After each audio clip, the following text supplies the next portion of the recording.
feature I wanted to ask about is options for quarterbacks, because I understand you added quarterback vision a few years back, and not a lot else has changed since then for quarterbacks. Is there anything upcoming for that? And if so, when will that be coming, or why haven't we seen anything for the past few years? I would like to say that there have been many changes to the way the quarterback plays over the years. The last year and the year before, we were working on something called total control passing, which allowed guys like Drew Brees and Aaron Rodgers and Peyton Manning and Tom Brady and other elites to put the ball in a particular place. So leading the receiver, getting the ball in front of him where the defender can't get, throwing complicated passes like back shoulder fades or really intricate timing routes, and you could kind of guide the ball where you wanted via total control passing. So we've always been making changes and improving the way that you play with each player. You did mention the option. That is a huge addition this year, and it's really going to change the way people use their mobile quarterbacks. So the option is something that was very successful in college football. It never really had a place in the NFL. Coaches have come and tried it, running with the option, running with the spread, doing things teams do in college, and generally that doesn't work in the NFL because teams are faster, defenses are more well prepared, everyone's playing at a higher level. And then something happened, and then you just saw guys like Tebow come into the league, and Colin Kaepernick and Russell Wilson, and these guys that are young that were successful with these types of option-based offenses in college, and they're finding ways to make it work. They're talented, they're multi-threat, so they can beat you with their arm if they stay in the pocket, they can beat you with their feet if they move around. And so you can run the option in a variety of ways, the read, the speed, the power, the pitch. There's so many different ways to run the option, the triple option, and getting comfortable and using it at the right times. It's all about strategy and setting it up and knowing when to use these things.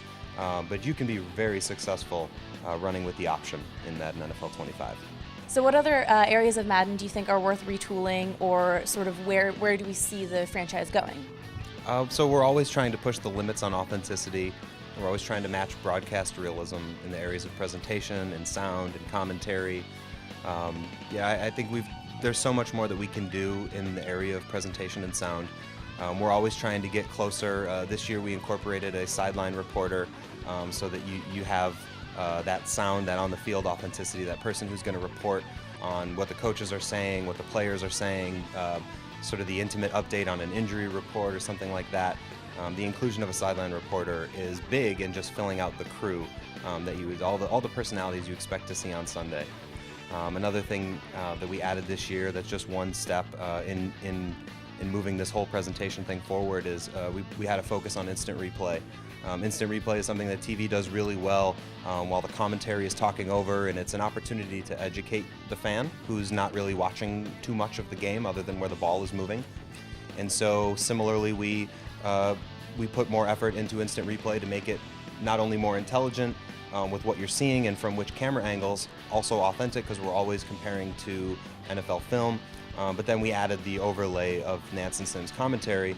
Phil Simms, being a great quarterback historically, has a lot to say about quarterbacks and will educate the fan on sort of why a play broke down or was successful. As you're seeing the replay, you're hearing commentary guys talk about it. So we're always trying to push forward on presentation. Our mantra has been what you see on Sunday, and we're still working toward that. It's included what you hear on Sunday and sort of the whole sight, sound, and feel of the NFL. So we'll always be pushing in that area.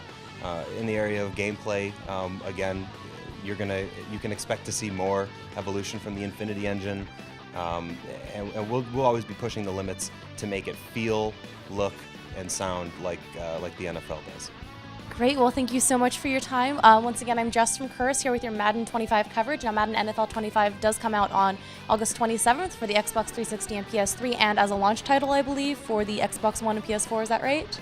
Awesome. Well, and you guys, thanks for watching. Enjoy the game.